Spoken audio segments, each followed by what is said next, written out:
Did not get the buzzer beater we were hoping for at all, by the way.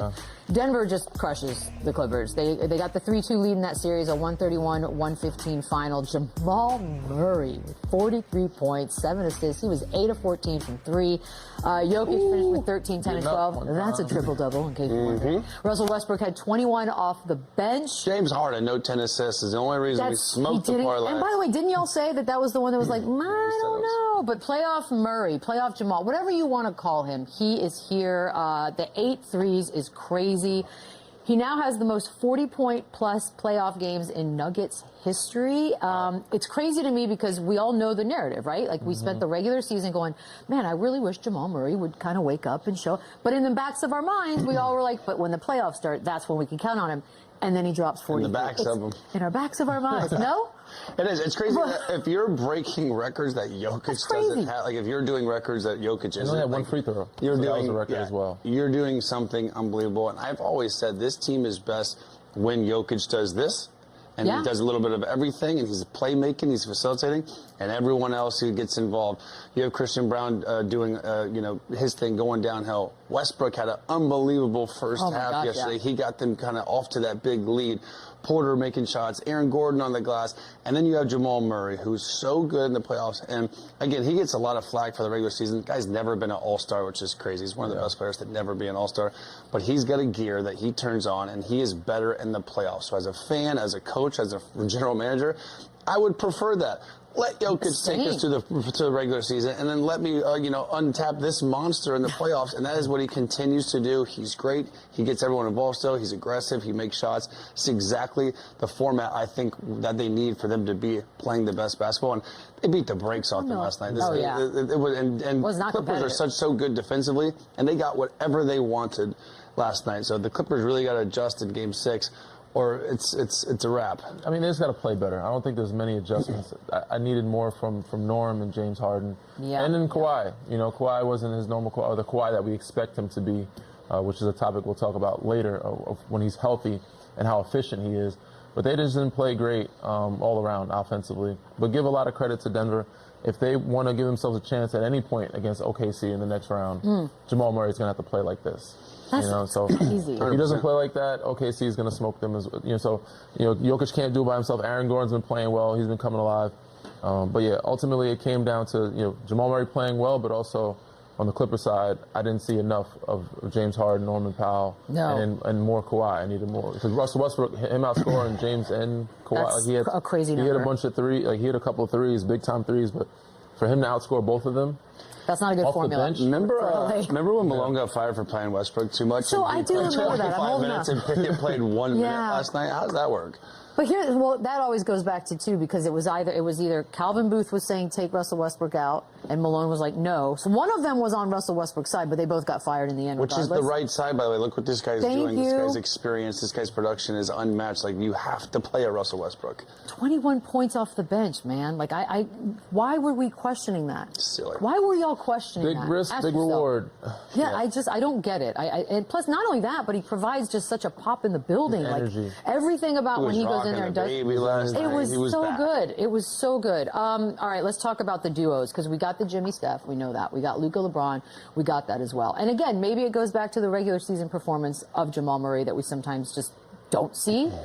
But as far as duos left in these playoffs, let's rank them. Let's list them, Chandler. Well, you didn't mention the best ones. That's Tatum and Brown. I always forget. They're chance, which is funny. No one ever mentions them, but they are probably the best duo. Then you have the Oklahoma City Thunder duo with Jalen Williams and SGA. They're probably the two best backcourt. Do we get a guards. Cavs duo out of this? Then the Cavs with Donovan Mitchell, and then they're so deep. I don't even know who the second one would be, whether it's Darius Garland, Evan Mobley, whoever. But it's because of Jamal Murray's regular season struggle. It's because he's been banged up. He hasn't had the greatest regular season, but when you have Jokic and then you have a guy like this who is capable of going off for these 40-point games, the fact that he has more playoff 40-point games than Jokic or any Nugget ever is so impressive. And again, this is where they really take off. This is where they really get to the next level. Their offense has been so good all season long without this version of Jamal Murray. So they are impossible to guard. They have too many actions. They can shoot the ball. They can play through their big. They can play through the point guard. They play through the elbow. They have so many different actions that can hurt you. And when Jamal Murray is this efficient dominant and this aggressive, it just takes their offense to another level. So as far as a duo, again, I think there's still a couple above them, but I mean, man, they have third is not bad. So top five. Tatum, Brown. You got they're probably top 5. They're top 5. Okay. I mean, I think they're right above Cat and Brunson. They're above Cat. Okay. Brunson's good. I'm fine with that. And the people that are still alive, listen, the duos that are still alive, right? Luka and Bron are there we'll right now. See how that works. We don't know how longer they're going to be alive. Yeah. Steph and Jimmy are very much alive. They're very good. alive. But I'd put Steph and Jimmy behind Luka and Bron, and then really behind them. Yeah. I feel like you're giving Luka. If we're doing it based off of what we got going on right now, I think you're giving them too much credibility on just their legacies. It could change tomorrow. Maybe like the active, what's happening right now. You're putting them Maybe so. Yeah, that's why you got to put it in totality. They got grandfathered in on this. Luka and LeBron both have 35 tonight, and they win and force a game. Well, then we'll have this conversation again tomorrow. I have no problem with that. It's hard doing a show every day. It's fluid. It's hard always being right. So I can't base it all off one game, one series. So in totality, Luka, Bron, and then Steph and Jimmy, and then you could put them right there at right behind Jalen and Jason.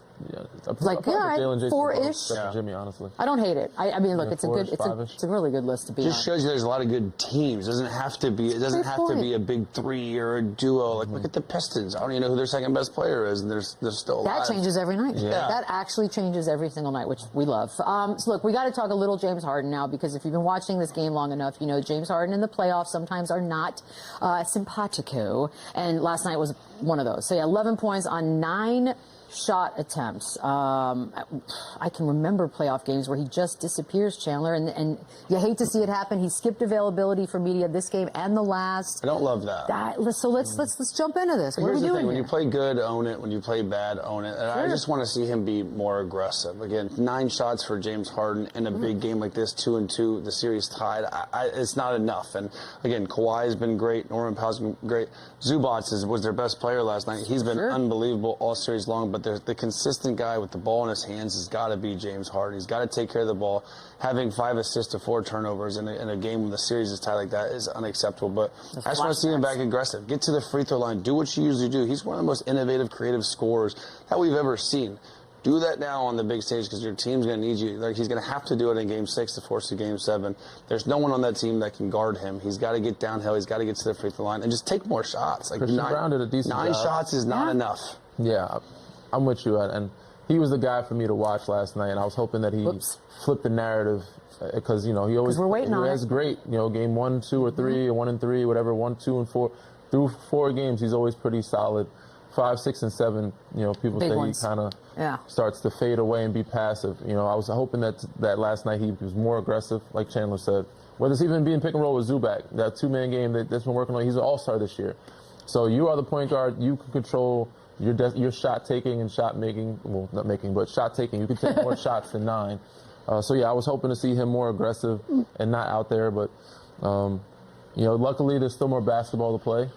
But yeah, this was it's a game phenomenon. that I was hoping that he flipped it, and he didn't. It's like psychologically with James Harden, it is a fascinating thing to watch in playoffs. Like, what happens? It goes to show how big a part of the mental aspect of the game is. It's mental. It's how talented you are. But he wakes up on the day of Game 5 and 4 and just goes and forgets everything that he just last night they didn't even guard him differently. People are going to force him right. People are going to trap him. They're still going to be. He's going to be guarded pretty much the same way, right? There could be something different. Sure.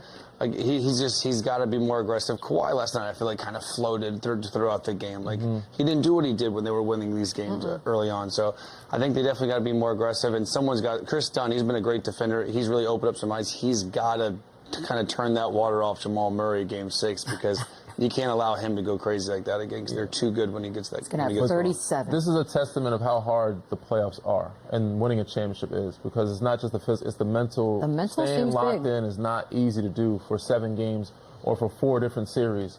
So the teams that can do that, that have that mental fortitude or that mental stamina, are the ones that win. And it's just showing. Maybe, James, he hasn't been able to keep that, hate to see it. Certain teams, usually you see it in immature teams, young teams, we're not able to stay locked in for 4, 5, 6, 7 games. But these guys are veterans. If Rory can win the Masters this season, James can get over this. He'll bounce back. He'll respond. He's going to figure it out. Give us the 7-game series. Yeah, that's all we're asking. And a game winner, if you could, at the very end. Taking a quick break on the other side. He's back. Anthony Slater joins us. We're going to talk a little Warriors.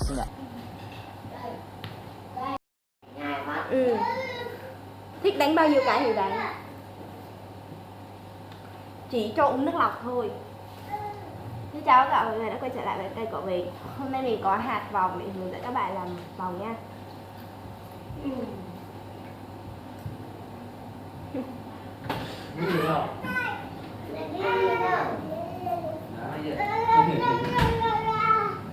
Có kẹo cái là nó hoài chắc.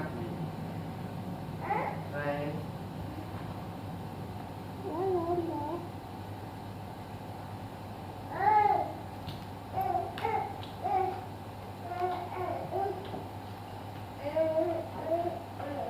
Đây nhẹ một cậu rồi.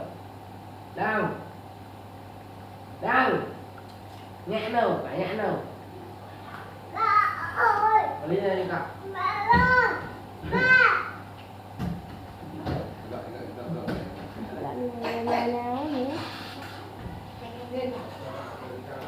Khi vào đi vào hết có được.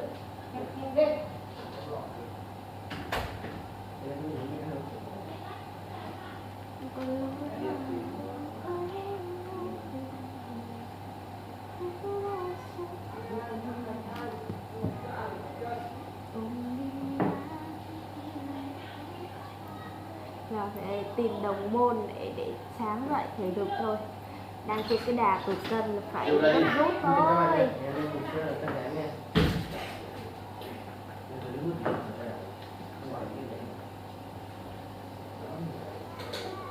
Vào đây.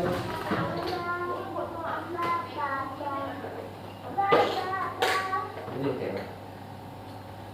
Kẹo trong chân em lên không có khó.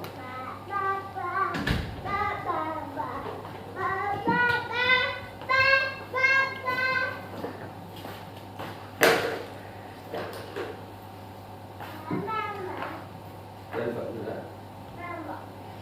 Tên phận.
Sau khi anh xong đấy phải que set up ở chỗ này đi, cho cái ghế ngồi sát vào cái mảnh sau đẩy hết cái que cho cái sản phẩm.